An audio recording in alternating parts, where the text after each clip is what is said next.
Agahapon guys, kining akong sanggutan, intiro adlaw gyud ni wala malahibi, sugod buntag, wala ko makulik ang tuba, pagkahapon wala pud ko kalahib, tungod kay insakit bitaw akong tuhod, wala ko ganahin mo sanggut. Mao ni karon ako siyang gisurvey guys, kung unsa ray sitwasyon sa sanggutan nga wa gyud siya ma kulik ang iyang tuba ug wa pud siya kasangguti. Inaani siya guys oh. Oh.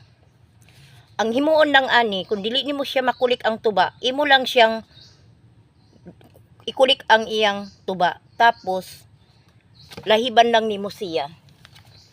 Lahiban lang ning iyang pungo kaniba, lahiban. Lahiban lang siya. Kay mutunda ra man gyud ang iyang tuba. Naamay siya tuba. Lahiban lang na siya, tapos ang imong sahod kini ayaw ibalik pag sahod. Standby lang ana.